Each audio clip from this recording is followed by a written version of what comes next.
mvr is equals to nh by 2 पाई।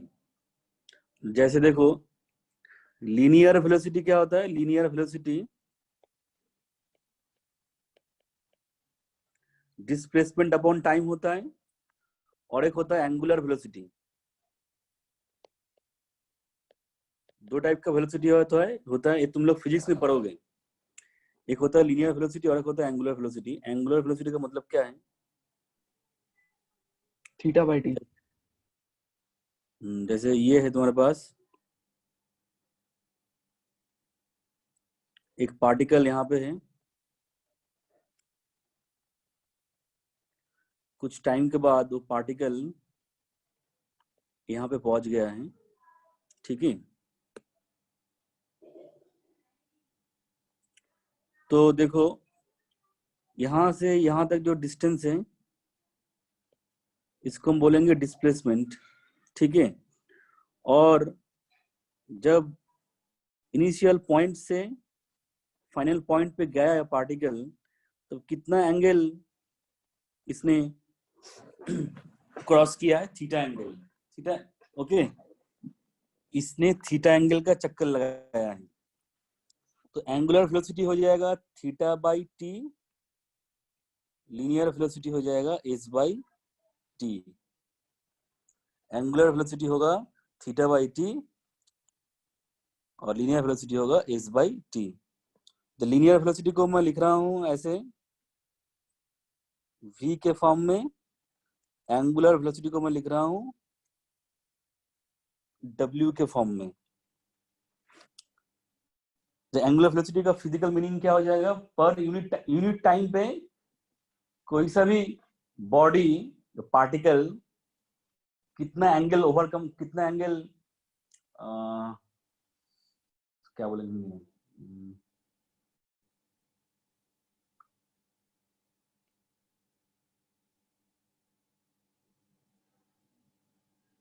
कितना angle cover करता है यूनिट टाइम में, कितना एंगल कवर करता है, that is angular velocity. Angular velocity and linear velocity के बीच में क्या रिलेशन हो सकता है? v एंड ओमेगा या w, इनके बीच में क्या रिलेशन हो सकता है?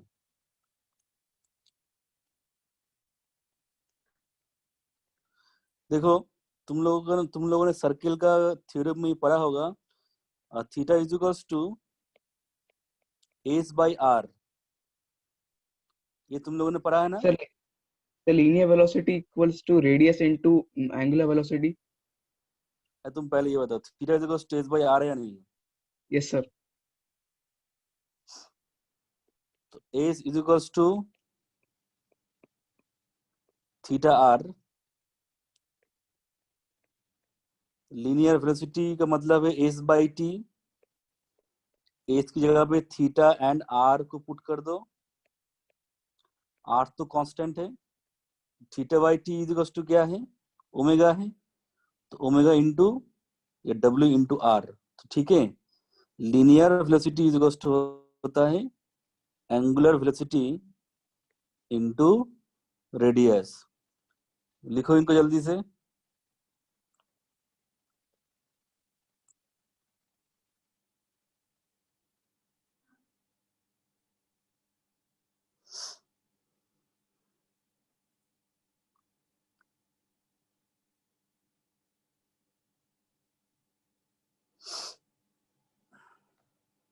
अच्छा मोमेंटम तो तुम लोगों ने पढ़ा होगा, momentum. Yes sir. Linear velocity के लिए एक मोमेंटम होता है, सिमिलरली एंगुलर वेलोसिटी के लिए भी एक मोमेंटम होता है।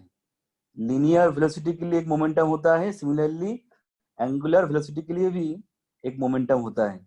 एंगुलर वेलोसिटी के लिए जो मोमेंटम होता है उसका फॉर्मूला होता है mvr, ठीक है। This is angular momentum. mvr क्या है? एंगुलर मोमेंटम,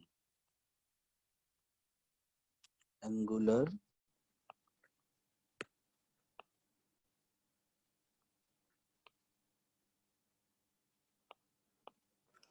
यहाँ पे m है, mass of the particle v है, velocity of the particle r है, रेडियस ऑफ द सर्कल। ठीक है। Now for electron, now according to Bohr's atomic model, for electron this angular momentum is equals to होता है nh by 2 pi. Electron के लिए ये angular momentum का value होता है nh अपॉन 2 पाई। ठीक है, ये बोर ने बताया था। अब देखो जब n इज इक्वल्स टू 1 है तब एंगुलर मोमेंटम कितना वैल्यू हो रहा है यहाँ पे,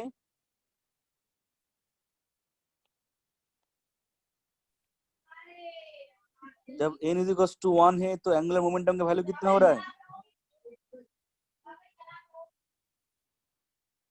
बोलो। सर सर 1 हो रहा है अप्रोक्सीमेटली।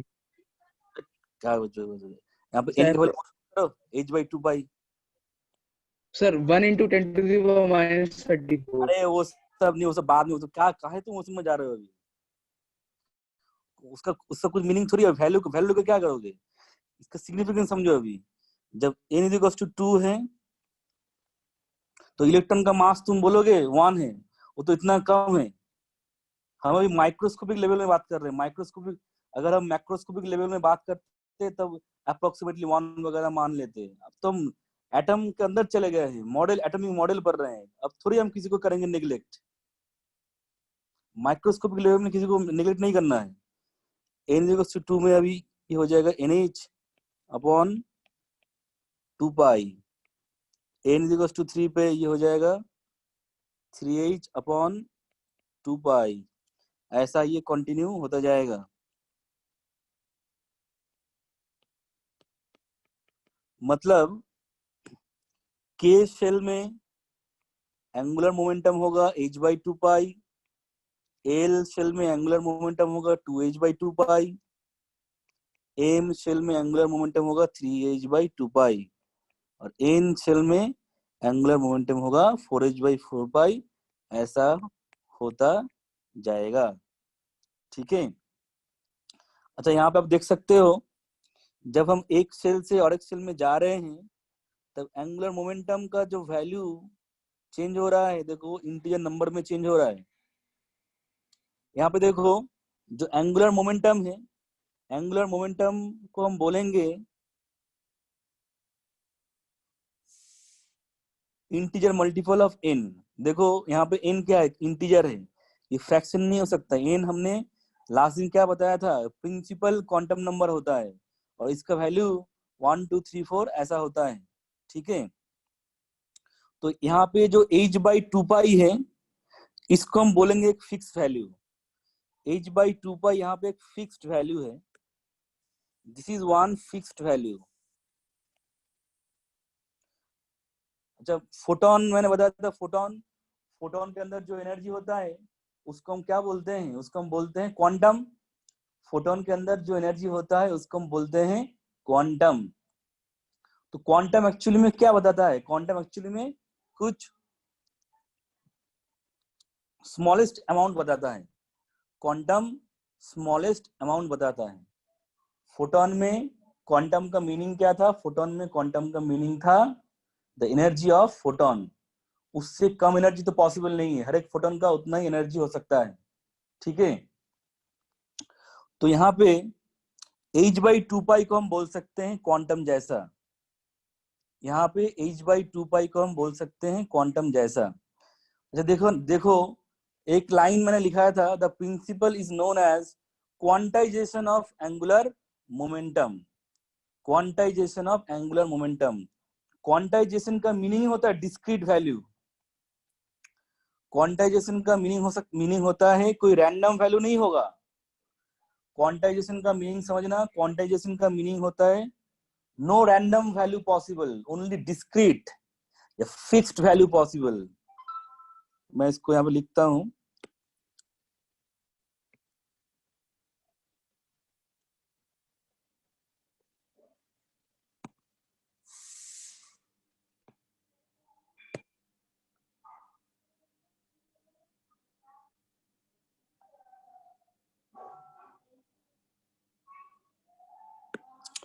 क्वांटाइजेशन का मीनिंग नोट कर लेना, इसका मीनिंग ही होता है डिस्क्रीट वैल्यू ऑफ समथिंग या फिक्स्ड वैल्यू,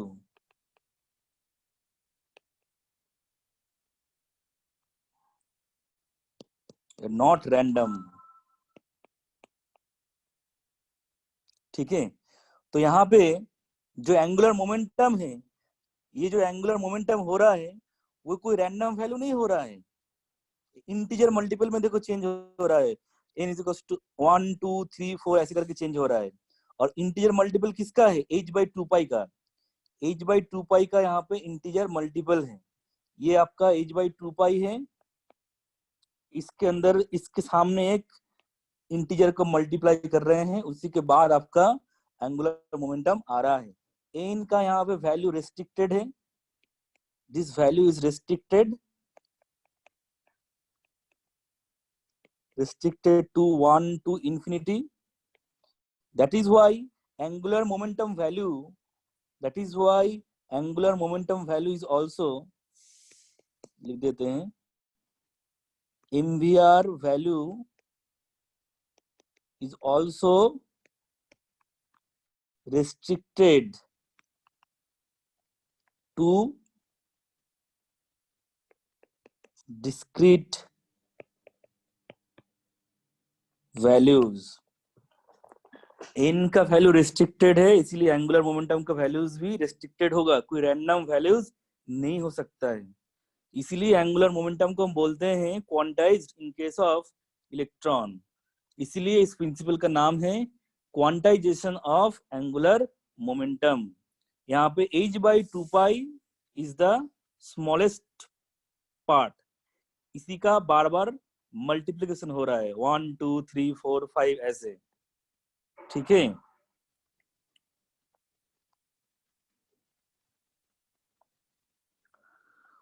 तो सेकेंड पोस्टुलेट में यही बताया जाता है, इलेक्ट्रॉन के लिए जो एंगुलर मोमेंटम होगा that will be quantized, that will be nh by 2 pi, where n is principal quantum number and its value range is from 1 to infinity, and only whole number is possible, only whole number possible. Here the value of n is restricted, that is why angular momentum value is also restricted. No random values of angular momentum are possible. इसमें किसी को दिक्कत है quantization of angular momentum point को समझने में?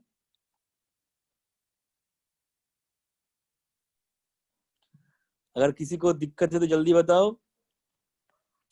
Quantization of angular momentum का जो पॉइंट है, इसको समझने में अगर किसी को दिक्कत है जल्दी बताओ। सर एक बार फिर से बता दीजिए। क्वांटाइजेशन का मीनिंग होता है कोई रैंडम वैल्यू नहीं हो सकता है। ठीक है, यहाँ पे एंगुलर मोमेंटम का वैल्यू है nh बाई 2 पाई। n का वैल्यू रैंडम नहीं है, n का वैल्यू 1 2 3 4 ऐसा है। अगर n का वैल्यू रिस्ट्रिक्टेड है, अगर n का वैल्यू रैंडम नहीं है, देन एंगुलर मोमेंटम का वैल्यू रैंडम नहीं होगा, मतलब एंगुलर मोमेंटम का वैल्यू डिस्क्रीट वैल्यू होगा, फिक्स्ड वैल्यू होगा। ठीक है, and the value of angular momentum will be integer multiple of h by 2 pi. That is why angular momentum of electron is quantization. Quantization का meaning short में है discrete value, fixed value, the certain value, और एक ये भी लिख सकते हैं certain value।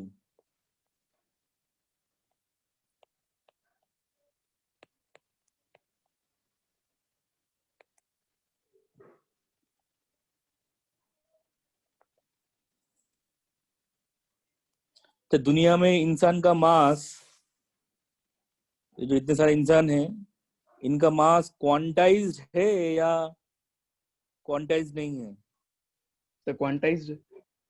कैसे क्वांटाइज? हर एक कोई से रैंडम मास हो सकता है इंसान का।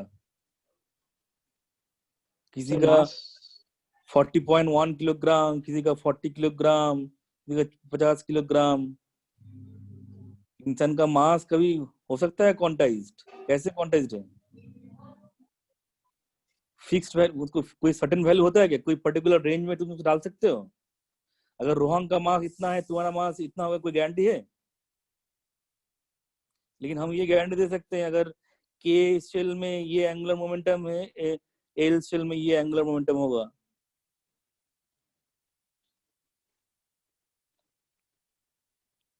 ऐसा कोई एग्जांपल दे सकते हो क्या रियल लाइफ में, जहाँ पे आपको लगता है किसी चीज का क्वांटाइजेशन हुआ है?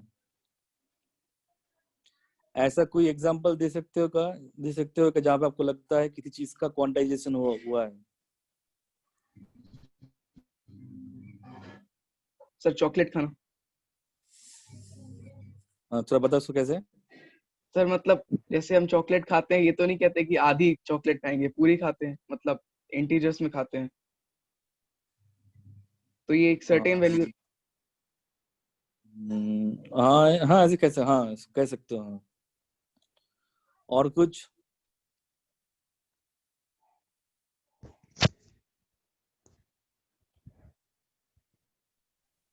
सर किसी पैकेट में कोई मतलब जैसे सर एक और। मास परफेक्ट होता है। हाँ बताओ, और एक बताओ। सर किसी इंसान की शादी होना। सर मतलब आधी से हाँ तो ये होगी, मतलब ये एक तुमने सर बहुत एक होल नंबर में होगी। ये तुमने बहुत ही अच्छा एग्जांपल दिया है, ठीक है, वेरी वेरी गुड एग्जांपल। इंसान का शादी, ठीक है, शादी ऑलवेज होल नंबर में पॉसिबल है, कोई फ्रैक्शन में पॉसिबल नहीं है।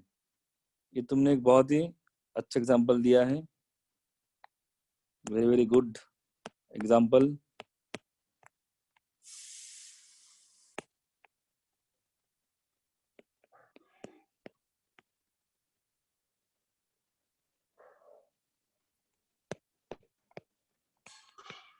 ये तुमने अभी सोचा है या पहले कभी सुना है? नो सर, अभी सोचा था सर। हम्म, ये अच्छा एग्जांपल। शादी ऑफ इंसान इज क्वांटाइज्ड, होल नंबर में इंसान का शादी हो सकता है, ठीक है। अगर मान लो आर्यन का शादी हो रहा है n = 1, श्रेयस का हो रहा है मान लो n = 4, रोहन का 5, ऐसे करके, ठीक है। श्रेयस, तुमको कोई दिक्कत तो नहीं है? नो सर, कोई दिक्कत नहीं अभी तो। तुम्हें 4 शादी हो जाएगा, तुम्हारा दिक्कत नहीं है? मुझे क्या पता सर, एक्सपीरियंस थोड़ी ना। तो एक्सपीरियंस तो शादी करने के बाद तुमको एक्सपीरियंस होगा।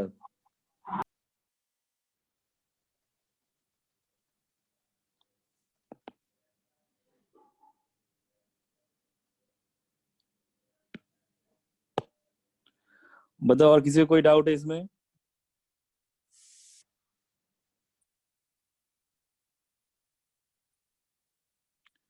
तो ये हो गया सेकेंड पोस्टुलेट।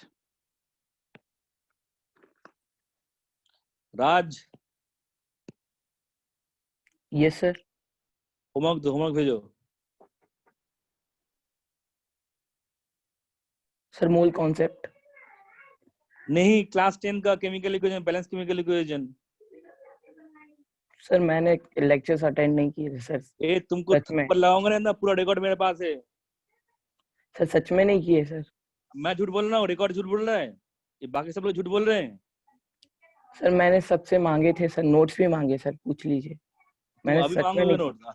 अब तुम सबको दिखा रहे हो मैंने क्लास नहीं किया, मेरे पास पूरा रिकॉर्ड है, जूम में पूरा रिकॉर्ड होता है, कौन कब क्लास में आ रहा सर। है। सर आप देख सकते सर, मैंने सच में नहीं की सर। तुम सब तुमने एक भी क्लास नहीं किया तुमने? सर एक दो करी थी सर, बीच की बस। यार ने झूठ बोल रहा है ना? नहीं सर, सर आप चेक कर लीजिए सर रिकॉर्ड में। तुम रुक जाओ। सर उसने सर कुछ दिन करी थी सर, फिर उसके बाद एग्जिट मतलब फिर नहीं आया। रोहन बताओ, कितना क्लास किया था उसने? सर शुरू में और बीच में करी थी उसने, फिर सर उसने छोड़ दी। तो मतलब फिर वो फीस भरने के बाद आया बीच में उसने। सर अनुज से पूछ लीजिए। अनुज, हाँ अनुज बताओ, हाँ सर, वो बाद में आया था, उसने बीच कितना में नहीं क्लास आ रहा था। उसने कितना क्लास किया होगा? 4-5 क्लास बीच किया में होगा। बीच में कभी आया होगा, लेकिन जब फीस भर दी थी उसके बाद आ रहा है हर दिन रेगुलरली, उसके फीस तो पहले बात तो नहीं आ रहा था। फीस तो एक कुछ दिन पहले ही मतलब चालू हुआ है, उसके पहले तो हाँ सर, उसके उसके पहले नहीं आ रहा था।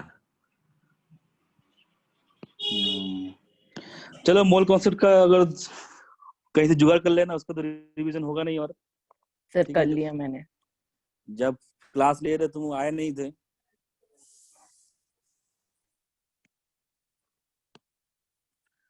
थर्ड पोस्टुलेट देखो, पोस्टुलेट नंबर 3।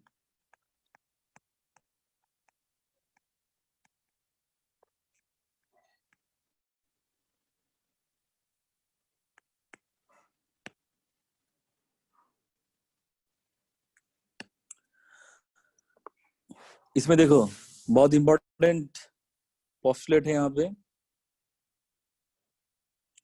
पहले लाइन लिख देता हूँ। The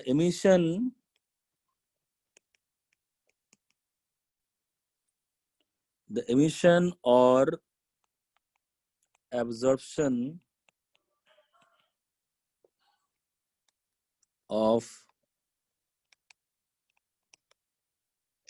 radiation by the atom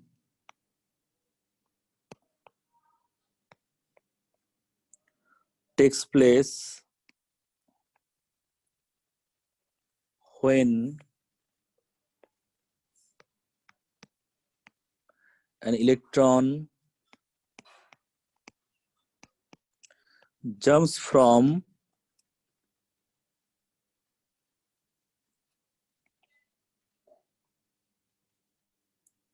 one orbit to another orbit.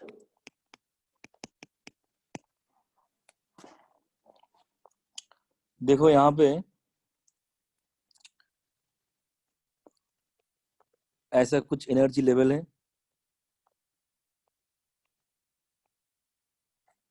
ठीक है। ये n इज इक्वल टू 1 है, 2 3 4 5 ऐसे ऐसे होता जाएगा। ये n is equal to infinity है मान लो। देखो मैं यहाँ पे क्या करूंगा, अभी इनका मैं रैंडम एनर्जी लूंगा, ठीक है।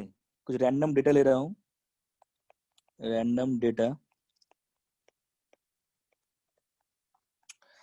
इलेक्ट्रॉन की एनर्जी नेगेटिव होता है पॉजिटिव होता है?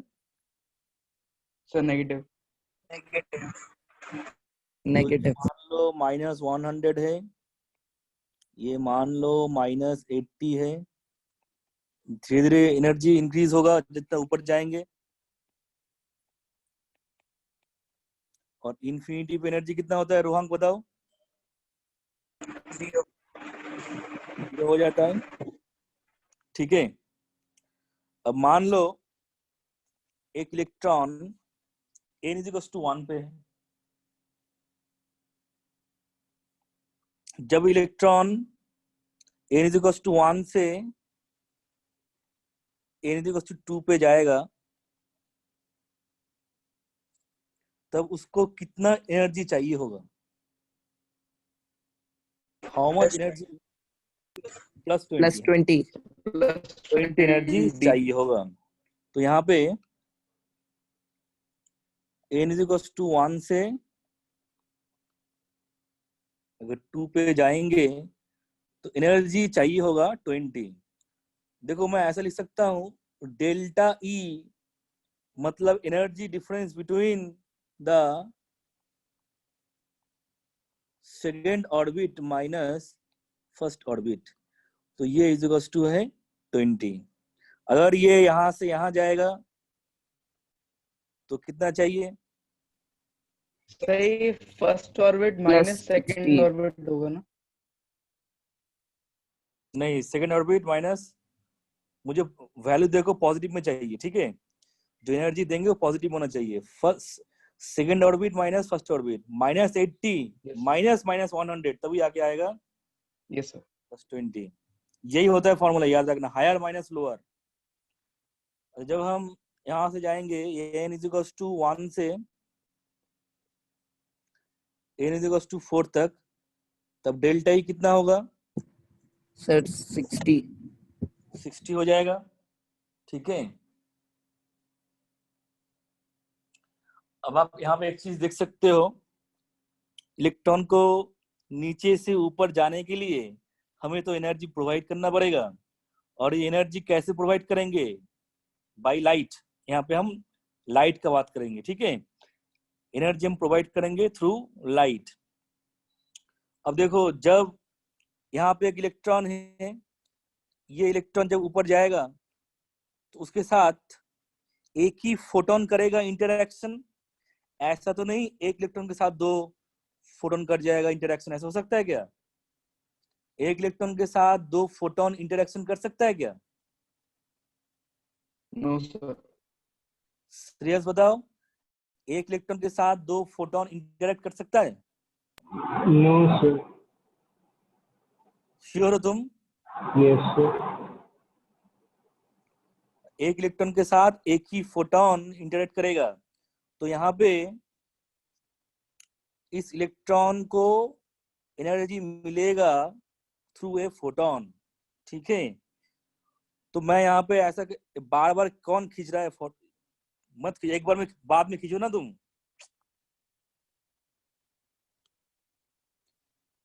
तो यहाँ से यहाँ तक मुझे इतना एनर्जी प्रोवाइड करना पड़ेगा, मतलब फोटोन का एनर्जी इतना होना चाहिए। ठीक है, तो मैं ऐसा लिख सकता हूं, delta E is equals to H nu. H nu क्या है? Energy of the photon. H nu क्या है? Energy of the photon. और डेल्टा ई क्या है? डेल्टा ई आपका है energy difference between the 2 orbit. Energy difference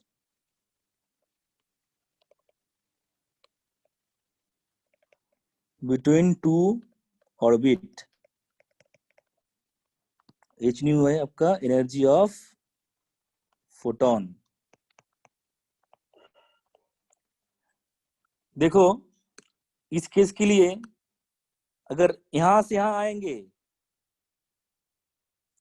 तब कितना एनर्जी का फोटोन रिलीज होगा? देखो, जब हम नीचे से ऊपर जा रहे हैं तब फोटोन एब्जॉर्ब कर रहे हैं, जब नीचे से ऊपर जा रहे हैं तब हम फोटोन एब्जॉर्ब कर रहे हैं, इसको हम बोलेंगे एब्जॉर्प्शन। अब ऊपर जाने के बाद इलेक्ट्रॉन क्या हो गया है? जब इलेक्ट्रॉन यहाँ पहुंच गया है तो इलेक्ट्रॉन एक्साइट हो चुका है। अब दुनिया में हर एक चीज का टेंडेंसी क्या होता है? एक्साइटेड स्टेट से ग्राउंड स्टेट में आना या लोअर एनर्जी स्टेट में आना। दुनिया में हर एक चीज का यही टेंडेंसी होता है, एक्साइटेड स्टेट से ग्राउंड स्टेट में आना या लोअर एनर्जी स्टेट में आना, तभी जाके उसको मिलता है स्टेबिलिटी। तो इलेक्ट्रॉन इस जगह पे कुछ देर तक रहेगा, लेकिन उसके बाद अल्टीमेटली वो नीचे आ जाएगा ऐसे। ठीक है, जब नीचे आएगा तब एनर्जी रिलीज करेगा, जब नीचे आएगा तब एनर्जी रिलीज करेगा, और ये एनर्जी रिलीज किस फॉर्म में होगा? थ्रू रेडिएशन, मतलब लाइट छोड़ेगा। और जो लाइट उसने एब्जॉर्ब किया था, जिस एनर्जी का लाइट उसने एब्जॉर्ब किया था, उसी एनर्जी का लाइट या फोटोन वो छोड़ेगा। ठीक है, यहाँ पे इसको हम रेडिएशन को हम ऐसे दिखाते हैं, तो स्ट्रेट लाइन नहीं, थोड़ा इसको ऐसे ऐसे करके। तो ये आपका है रेडिएशन या एमिशन।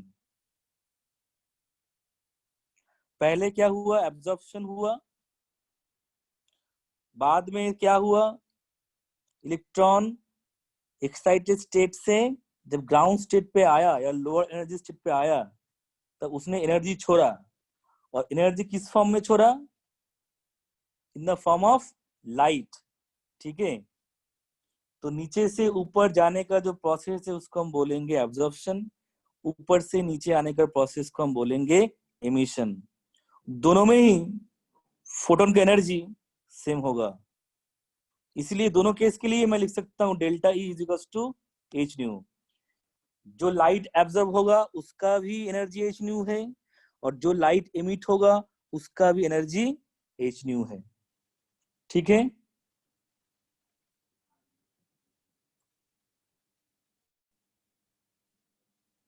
तो यहाँ पे डेल्टा ई का मीनिंग है energy difference between two orbit.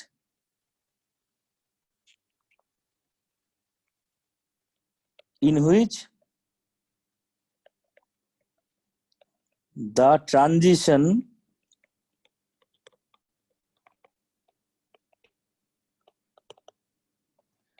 Taking place. Always ये फॉर्मूला ऑलवेज याद रखना, delta E is equal to होगा E N two minus E one, higher minus lower, तभी जाके पॉजिटिव वैल्यू आएगा, higher minus lower.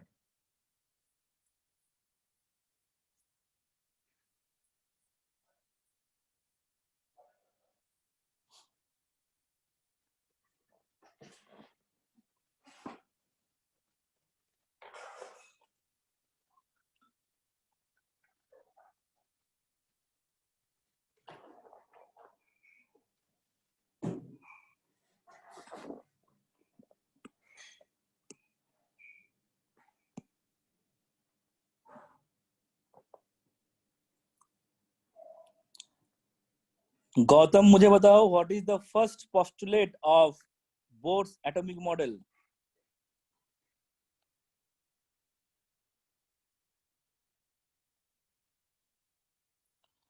What is the first postulate of Bohr's atomic model? Yes, sir. Sir, Bohr's बताओ। atomic model.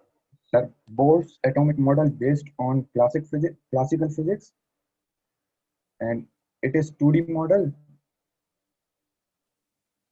And अरे ये नहीं है postulate, postulate ये नहीं है। Sir, postulate, no, sir. Yes, sir. Sir, electron revolves around the nucleus in circular path. तुम देख अपना वीडियो ऑन करो, वीडियो ऑन करो, वीडियो ऑन करो, अपना वीडियो ऑन करो, ऑन करो अपना वीडियो। Sir, बनियान पहने sir. हाँ, मुझे देख के बता, मुझे देख के बता। Sir, electron removes around the nucleus in circular path. Every path has fixed number of, मतलब n is equal to 1. मतलब sir, number of circular path. तुम हिंदी में बोलो, हिंदी में पूरा n is बोलो। equal to 1, 2 in the whole number. हाँ। Sir, electron जो है सर वो न्यूक्लियस के अराउंड रिवॉल्व करता है सर्कुलर पाथ में। हाँ। और सर उस सर्कुलर पाथ में सर वो नंबर ऑफ ऑर्बिट्स होते हैं sir, n is equal to 1 whole numbers में। और सर उसमें एनर्जी सर वो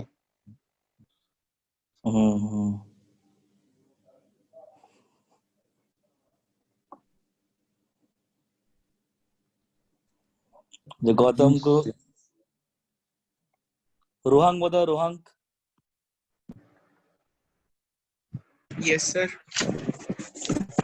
फर्स्ट पॉस्टुलेट अच्छे से बताओ। सर फर्स्ट पॉस्टुलेट सर, जो इलेक्ट्रॉन होता है वो न्यूक्लियस के अराउंड सर्कुलर पाथ में रिवॉल्व करता है, और जो शेल्स होती हैं उसकी डेफिनेट अमाउंट ऑफ एनर्जी जैसे 2n²।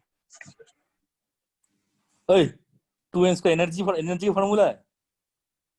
नहीं, तो एनर्जी का फॉर्मूला लास्ट दिन मैंने 2n² वाला कुछ बताया, सॉरी बताया था। 2n² तुम्हें 9th में पढ़ा है, नहीं बताया सर उसकी, बट उसकी जो एनर्जी होती है सर वो जो पास वाला शेल होता है उसमें कम होती है एनर्जी। जैसे जैसे वो बाहर जाता रहता है उसकी एनर्जी बढ़ती जाती है, मतलब जैसे शेल इंक्रीज होगी वैसे वैसे एनर्जी बढ़ती जाएगी।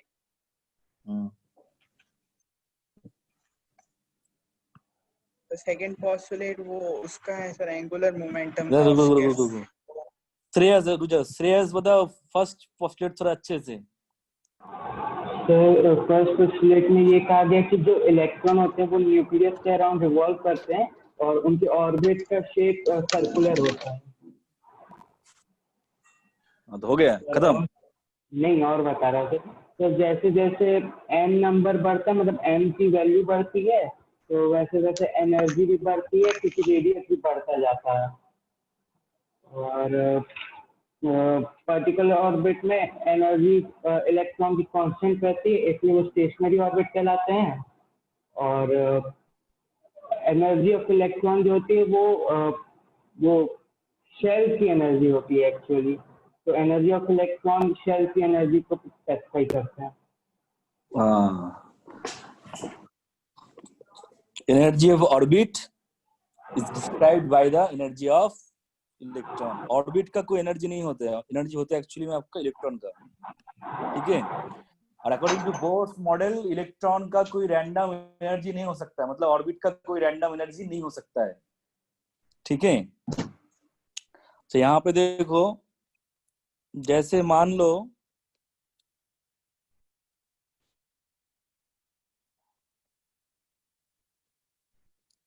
जो डेटा मैंने यहाँ पे दिया उसके अकॉर्डिंग बताना मुझे।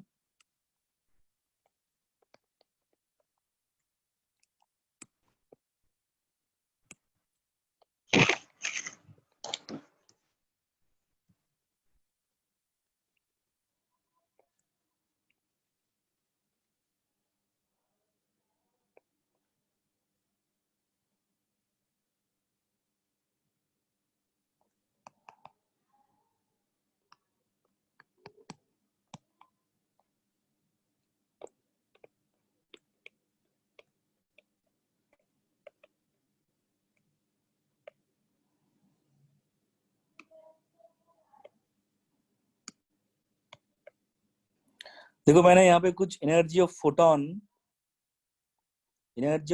दिया है 30, 40, 50, 60, 70, 100 और दे देता हूँ 20। तो यहाँ पे जो मैंने डेटा दिया है सिर्फ इन्हीं को देखना। जो मैंने एनर्जी लेवल का डेटा दिया है -100, -80, -60, -40 और 0, इन 5 डेटा को देखना। उसके बाद मुझे बताओ इनमें से कौन कौन से फोटोन को इलेक्ट्रॉन एब्जॉर्ब कर सकता है। सर इनमें से कौन कौन से फोटोन को इलेक्ट्रॉन एब्जॉर्ब कर सकता है।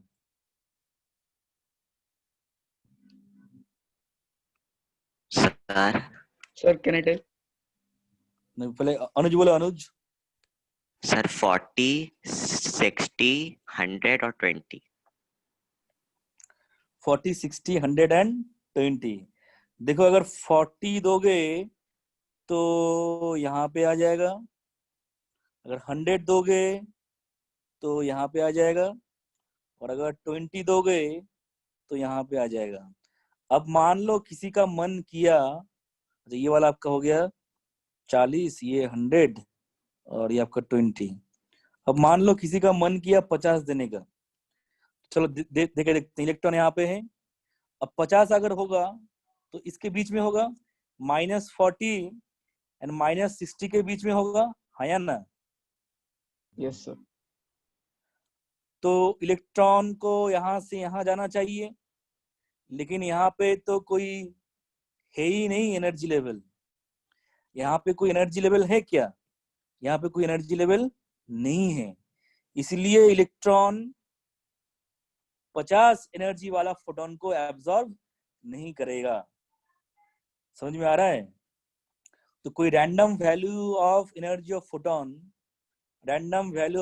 फोटोन को इलेक्ट्रॉन एब्जॉर्ब नहीं कर सकता है। ये क्यों नहीं कर सकता? बिकॉज जो ऑर्बिट का एनर्जी होता है वो सर्टेन एनर्जी होता है, कोई रैंडम एनर्जी नहीं होता है।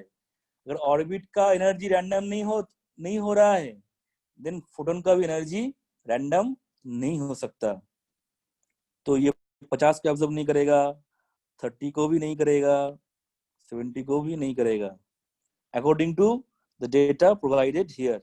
ठीक है, इसमें किसी को दिक्कत है जल्दी बताओ।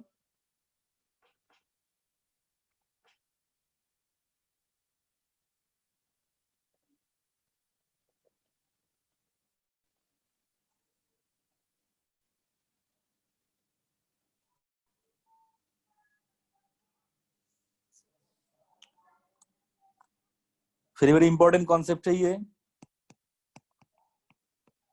इस कॉन्सेप्ट में किसी को दिक्कत है जल्दी बताओ।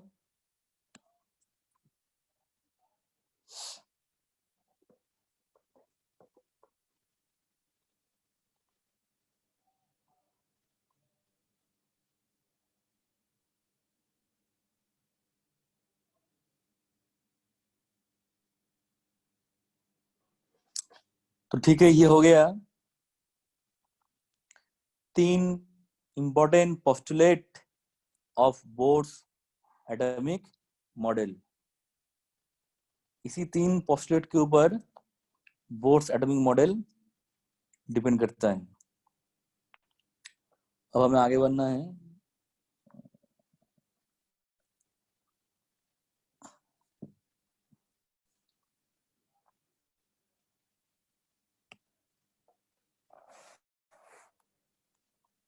देखना बुक्स में 10-12 पोस्टुलेट दिया रहता है। एक्चुअली मैंने जो 3 बताया पोस्टुलेट, उसको ही तोड़ के 10-12 पोस्टुलेट बनाया जाता है, लेकिन जो पुराने बुक्स है, जो एक्चुअल में बोर्स एटॉमिक मॉडल है, उसके अकॉर्डिंग 3 होता है पोस्टुलेट। जब अभी हम लोग कुछ कैलकुलेशन करेंगे। कैलकुलेशन सर इनके कोई डीमेरिट्स भी थे बोर्स एटॉमिक मॉडल? हाँ, वो तो बाद लास्ट में आएंगे, जब डिमेरिट्स ऑलवेज लास्ट में बताया जाता है। और डिमेरिट्स मैंने पहले भी एक दिन बता भी दिया था, वन इलेक्ट्रॉनिक सिस्टम के लिए applicable. Yes sir, one electronic system.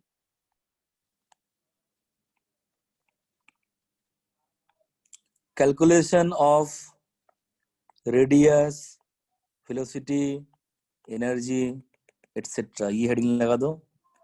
This is the most important topic.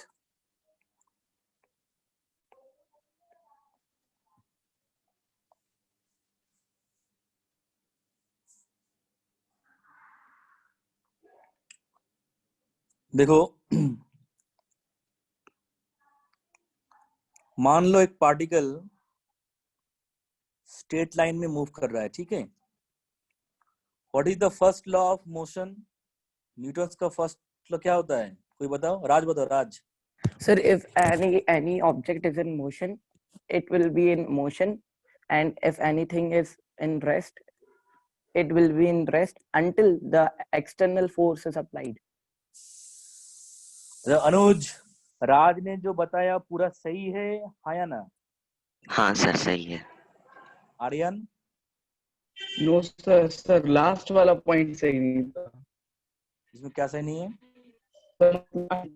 until an external force is applied। Sir unbalance होना चाहिए। अगर सर बैलेंस लगाएंगे तो वो मोशन ही नहीं करेगा, तो मेरे ख्याल से अनबैलेंस फोर्स होना चाहिए। और कोई इसमें गलती है? श्रेयस? सर उसने डायरेक्शन स्पेसिफाई नहीं की, क्योंकि सर उसमें इनर्शिया ऑफ डायरेक्शन भी होता है। हाँ, क्या होता बताओ। सर अगर कोई बॉडी एक पर्टिकुलर डायरेक्शन में जा रही है तो तब तक वो अपनी डायरेक्शन चेंज नहीं करेगी जब तक कोई एक्सटर्नल फोर्स एक्सर्ट नहीं हो उसको। हाँ, वो डायरेक्शन बोलना चाहिए था। स्ट्रेट लाइन की बात करना, अगर स्ट्रेट लाइन में मूव कर रहा है तो स्ट्रेट लाइन में जाएगा वो, ऐसा नहीं स्ट्रेट लाइन छोड़ के थोड़ा टेढ़ा मेढ़ा पास में चला जाएगा, ठीक है। मान लो ये एक पार्टिकल ये स्ट्रेट लाइन में मूव कर रहा है, ठीक है। कोई अभी एक्सटर्नल फोर्स नहीं है। अब ये मान लो ये तुम्हारा इलेक्ट्रॉन ही है, इलेक्ट्रॉन स्ट्रेट लाइन में मूव कर रहा है। अब मैंने क्या कर दिया है, बाहर से एक्सटर्नल फोर्स अप्लाई किया है। अब बाहर से ये एक्सटर्नल फोर्स तुम लोग मान लो वो है न्यूक्लियस। अब न्यूक्लियस को अगर इलेक्ट्रॉन के पास रख देंगे तो न्यूक्लियस इलेक्ट्रॉन के ऊपर एक एक्सटर्नल फोर्स अप्लाई करेगा, है या ना? Yes sir. ठीक है, और इस फोर्स को हम बोलेंगे सेंट्रीपिटल फोर्स, ठीक है। सेंट्रीपिटल फोर्स क्या होता है? कोई ऐसा एक्सटर्नल फोर्स, कोई ऐसा एक्सटर्नल सेंट्रीपिटल, फिजिक्स में तुम लोग पढ़ोगे, मैं उसको नहीं लिखा रहा हूं। एक ऐसा फोर्स या एक ऐसा एक्सटर्नल फोर्स जो कोई पार्टिकल को सर्कुलर पाथ में मूव करने में मजबूर कर देता है, ठीक है। इसका अच्छा सा डिफिनेशन तुम लोग फिजिक्स में पढ़ोगे। यहाँ पे देखो, एक इलेक्ट्रॉन स्ट्रेट लाइन में मूव कर रहा है, पहले कोई एक्सटर्नल फोर्स नहीं है, लेकिन मैंने क्या किया है, अभी बाहर से एक्सटर्नल फोर्स अप्लाई किया है in the form of nucleus. अब न्यूक्लियस क्या करेगा, न्यूक्लियस इलेक्ट्रॉन के ऊपर एक फोर्स अप्लाई करेगा, and this force will be attractive force. ठीक है, अगर ये अट्रैक्टिव फोर्स अप्लाई करता है तो कॉमन सेंस की बात है, इलेक्ट्रॉन अभी स्ट्रेट लाइन में मूव नहीं करेगा, इलेक्ट्रॉन का पाथ डिविएट हो जाएगा, ऐसा हो जाएगा। ठीक है, ऐसा होके अल्टीमेटली ये पूरा एक सर्कुलर पाथ जैसा बन जाएगा। हर एक पॉइंट पे इलेक्ट्रॉन का टेंडेंसी होगा बाहर जाना, लेकिन न्यूक्लियस उसको सर्कुलर पाथ में मूव करने में मजबूर कर देगा। तो दिस इज वन फोर्स, ये आपका हो गया एक फोर्स, ये आउटवर्ड फोर्स, ये इलेक्ट्रॉन का नेचुरल टेंडेंसी है, ये आपका है इनवर्ड फोर्स। ठीक है, किसी भी पॉइंट पे यही होगा आपका फोर्स का डायरेक्शन। देखो ये एक 90 डिग्री एंगल हो रहा है। ठीक है, अभी तक इस कॉन्सेप्ट में किसी को दिक्कत है? No sir.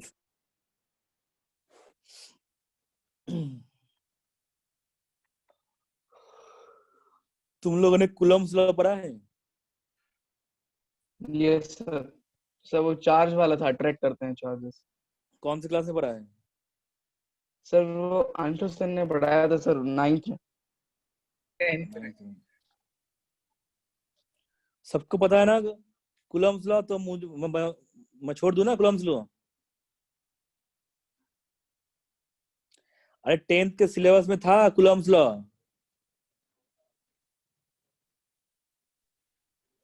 ये देखो, अरे कोई बताओ,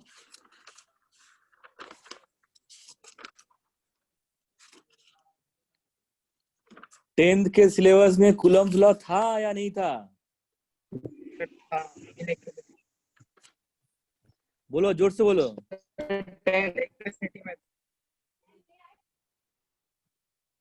सर 10th में सर इलेक्ट्रिसिटी की बुकलेट में था, लेकिन सर सिलेबस में नहीं था कूलम्ब्स लॉ। सबने कूलम्ब्स लॉ पढ़ा है? जल्दी से बोल दो, अगर ना है तो ना बोल दो। किसने सर बता दीजिए। अरे यार, कूलम्ब्स लॉ भी बताना पड़ेगा। यस। अनुज, तुमने पढ़ा है कूलम्ब्स लॉ? हाँ सर पढ़ा है। तुम लोगों ने ये पढ़ा होगा ना, वो ग्रेविटेशनल वाला लॉ था ना एक, उसके जैसे तो कूलम्ब्स लॉ। अच्छा, जो पुराने, देखो अंशुल को छोड़ के यहाँ पे सारे पुराने स्टूडेंट्स हैं। 10th में अंशुल सर ने कूलम्ब्स लॉ पढ़ाया था, हाँ या ना? No sir. तो मतलब थोड़ा सा उन्होंने पढ़ाया था कि जैसे ग्रेविटेशन होता है, तो जैसे 1 मीटर की दूरी पे 2 पार्टिकल्स रखेंगे तो उनके बीच में इसका फोर्स लगेगा वगैरह वगैरह। मतलब 10-15 मिनट सर ने बताया था ना कूलम्ब्स लॉ के बारे में। यस सर बताया था।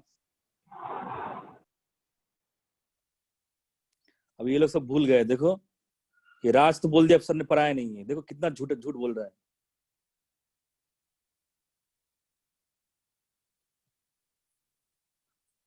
खुद भूल गए हो, खुद नहीं पढ़ा, अब बोलो सर ने नहीं पढ़ाया।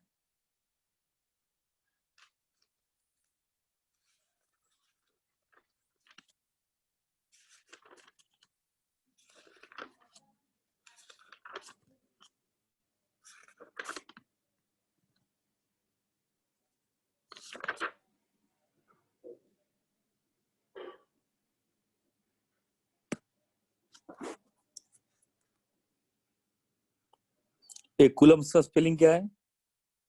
कुछ होगा कूलम्ब का स्पेलिंग। कूलम्ब्स लॉ देखो क्या बताया जाता है, 2 पॉइंट चार्ज है, स्टेटमेंट वगैरह तुम लोग फिजिक्स में पढ़ लोगे। 2 पॉइंट चार्ज है, इनके बीच में डिस्टेंस है r, पॉइंट चार्ज हो सकता है या आपका स्फेरिकल चार्ज हो सकता है। इसमें होगा सेंटर टू सेंटर डिस्टेंस, ये होगा r।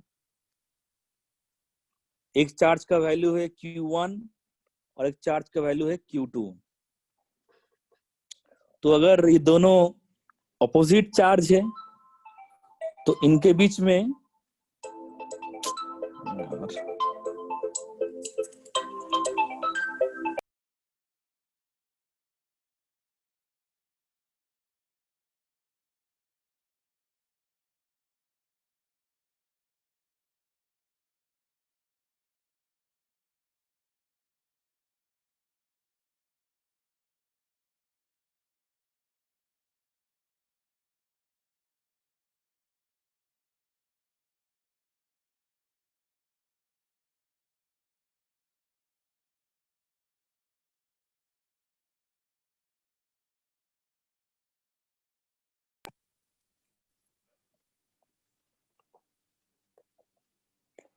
If same sign charge,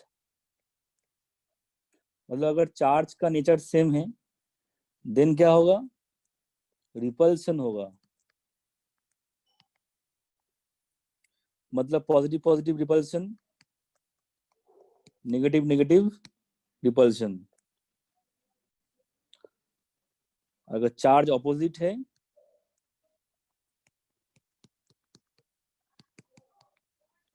तो आपका अट्रैक्शन होगा।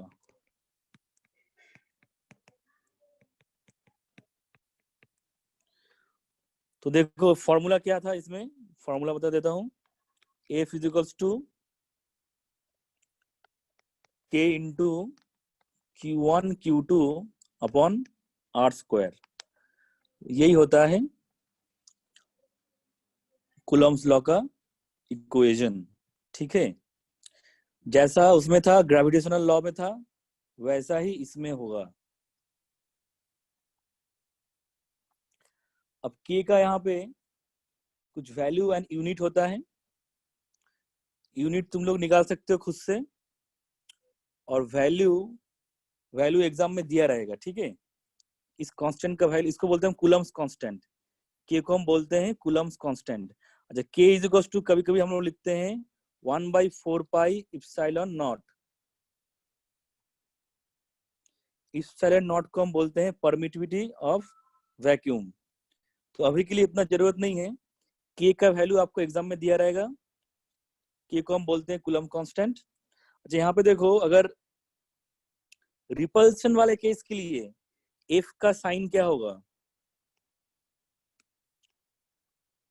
फोर्स का साइन क्या होगा जब रिपल्सन होगा, पॉजिटिव। जब रिपल्सन होगा तब एफ आपका होगा पॉजिटिव, जब अट्रैक्शन होगा एफ आपका होगा नेगेटिव। ठीक है, तो यही तो है कूलम्ब्स लॉ। कूलम्ब्स लॉ ये ध्यान रखना एप्लीकेबल होता है पॉइंट चार्ज के लिए या स्फेरिकल चार्ज के लिए। पॉइंट चार्ज या स्फेरिकल चार्ज के लिए कूलम्ब्स लॉ एप्लीकेबल होता है। This law is just like gravitational law. ठीक है, तो इसको अभी हमें यूज करना है कूलम्ब्स लॉ को। तो यहाँ पे देखो जो मेन बात है, यहाँ पे आओ, ये नेगेटिव चार्ज है और ये पॉजिटिव चार्ज है। ठीक है, इलेक्ट्रॉन का चार्ज है E माइनस, इलेक्ट्रॉन का चार्ज में ऐसे डिनोट कर रहा हूं, charge of electron is equals to E minus. Then what will be the charge of nucleus,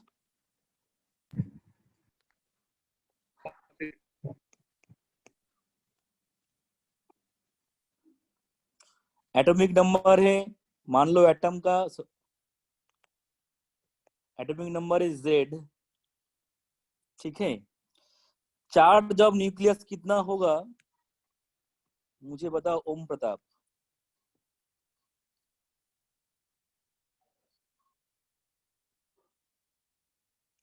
श्रुति बताओ, what will be the charge of nucleus.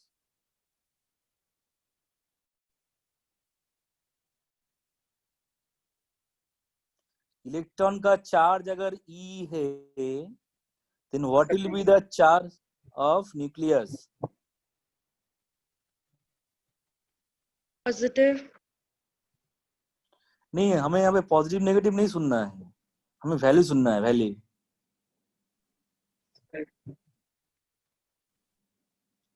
कोई बता पाएगा what will be the charge of Sir, Z. Nucleus? Sir ZE। ZE होगा answer. एक electron का charge है E minus, ये एक वैल्यू है, वैल्यू इसको मान लो x, this is like x, ठीक है, दिस इज लाइक x। एक इलेक्ट्रॉन का चार्ज है x, तो एक प्रोटॉन का चार्ज कितना होगा? मैग्नीट्यूड सेम ही होगा ना, x होगा ना। एक प्रोटॉन का चार्ज होगा x। अब मैंने एटॉमिक नंबर कितना लिया है? Z। एटॉमिक नंबर मैंने लिया है Z, तो न्यूक्लियस के अंदर Z नंबर ऑफ प्रोटॉन है। Z नंबर ऑफ प्रोटॉन का चार्ज कितना होगा? ZX, और मैंने यहाँ पे x को ले लिया है E, ठीक है। तो this is the charge of nucleus, ZE। इसमें किसी को दिक्कत है? जल्दी बताओ।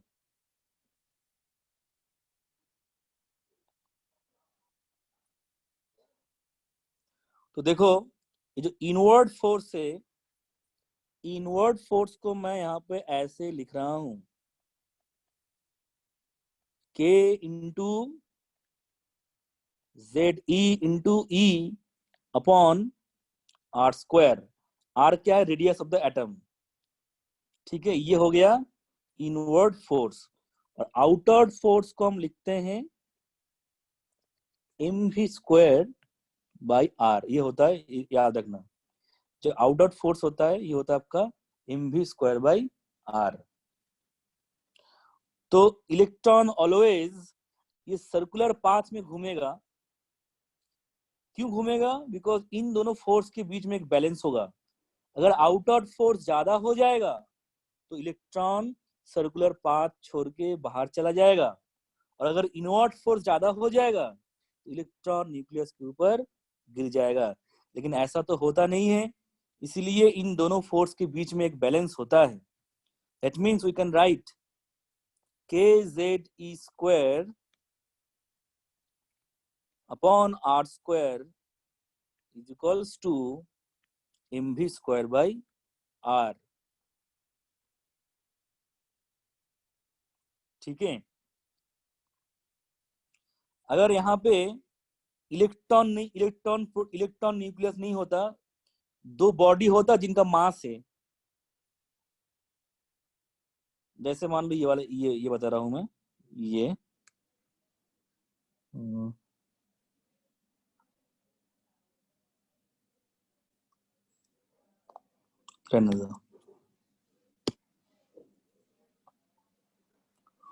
तो इस फॉर्मूले से सारे डेरिवेशन होगा।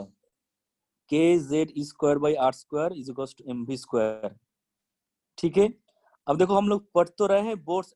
अच्छा, यहाँ पे जो मैंने ये सब डिराइव किया है, इसमें बोर्स एटॉमिक मॉडल का कोई पोस्टुलेट यूज हुआ है क्या अभी तक?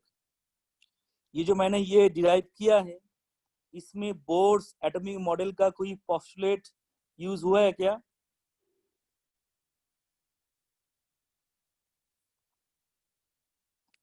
बताओ कोई। हाँ, ये जो मैंने ये डिराइव फर्स्ट पोस्टुलेट, हाँ, उसमें मतलब वो सर्कुलर पाथ वाला बोल रहे हो ना तुम? Yes sir. अच्छा, ये अगर इलेक्ट्रॉन भी नहीं होता, कोई और सा नेगेटिवली चार्ज होता, उसके लिए भी तो ये फॉर्मूला यूज हो सकता था। Coulomb's law, Coulomb's force is equals to mv square. यहाँ पे एक्चुअली क्या हो रहा है, हम ऐसा हो रहा है ना, Coulomb force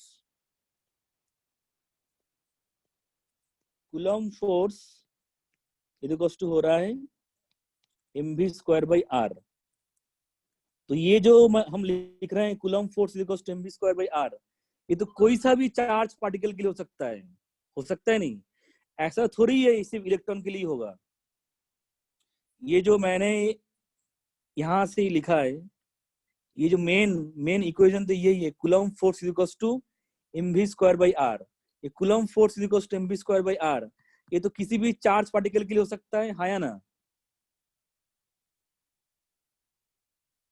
yes sir.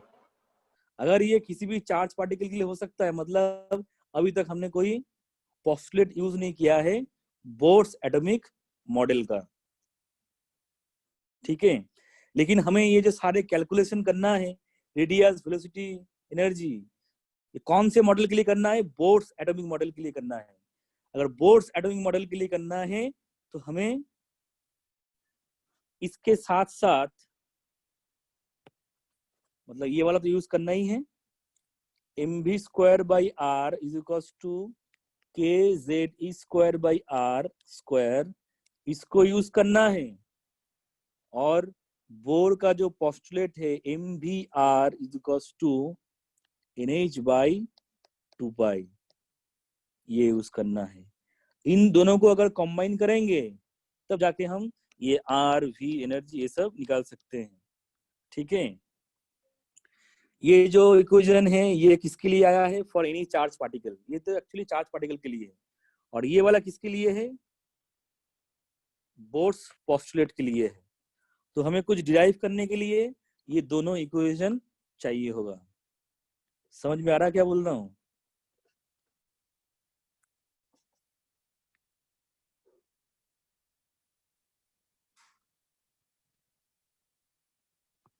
Hello,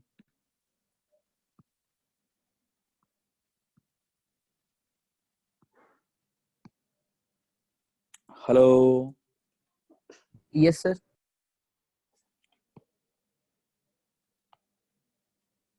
सबका ऑडियो म्यूट है।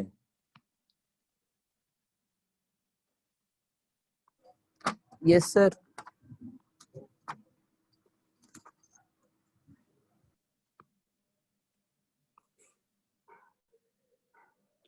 ए तुम लोग अगर रेस्पॉन्स नहीं करोगे ना तो मैं नेक्स्ट दिन तूफान की तरह पढ़ाऊंगा, किसी से कुछ नहीं पूछूंगा, बता रहा हूँ। अगर क्लास में कोई रेस्पॉन्स नहीं करोगे तो मैं सोच लूंगा कोई स्टूडेंट सामने बैठा नहीं है, मैं चुपचाप पढ़ाते जाऊंगा। 1 घंटे के क्लास में 2 घंटे का टॉपिक मेरा कवर हो जाएगा। ऐसा चाहते हो क्या मैं तूफान की तरह पढ़ाऊं? No, sir. No sir. तो नेक्स्ट दिन नो से सर, अगर नेक्स्ट दिन से रेस्पॉन्स जो नो रेस्पॉन्स सर। नहीं करेगा क्लास में, अगर ऐसा कोई स्टूडेंट होता है जिसका पूरे 1 घंटे में देयर इज नो पार्टिसिपेशन, तो उसको नेक्स्ट क्लास में एंट्री नहीं मिलेगा। रेस्पॉन्स आना चाहिए, नहीं तो मेरा अगर दिमाग खराब हो जाएगा तो मैं तूफान की तरह पढ़ा दूंगा, किसी से कुछ नहीं पूछूंगा, ऐसे कॉन्टिन्यूसली पढ़ाते जाऊंगा। तब देखना 1 घंटे की क्लास में 2.5 घंटे का टॉपिक हो चुका है। अब तुम लोगों को हवा भी नहीं लगेगा क्या हो चुका है क्लास में। इसलिए बोल रहा हूँ नेक्स्ट दिन से रिस्पॉन्स करोगे क्लास में, ठीक है? Yes, sir. Yes, हाँ, sir. तो आज के ये लिए इतना, सर। आज के लिए इतना ही। नेक्स्ट दिन हम इसको कंटिन्यू करेंगे। किसी को सर कोई एक डाउट है तो जल्दी बता दो। सर H3PO3 मतलब वो डाई बेसिक एसिड होता है ना? कौन सा? H3PO4 H3PO4? Yes sir. 10th में तुमने ये पढ़ा है 3H plus PO4 3 minus, yes sir. Phosphoric acid.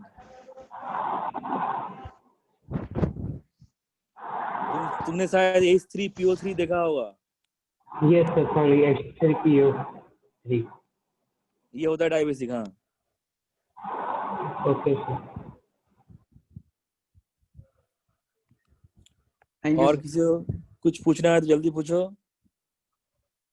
Sir angular momentum 0 हो सकता है ना सर, क्योंकि वो होल नंबर। हाँ, 0 हो सकता है। हाँ, ओके सर। अगर वेलोसिटी 0 हो जाएगा तो एंगुलर मोमेंटम भी 0 हो जाएगा।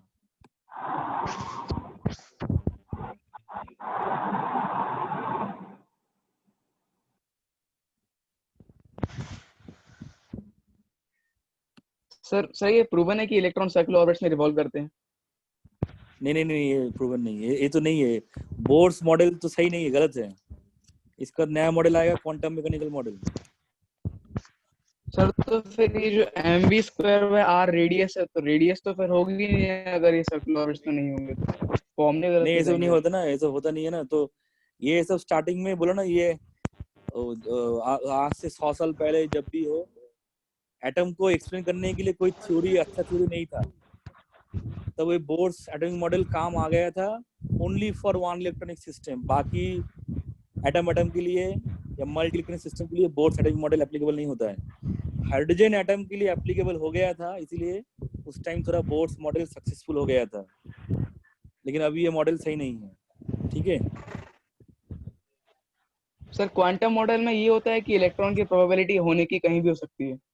हाँ हाँ यस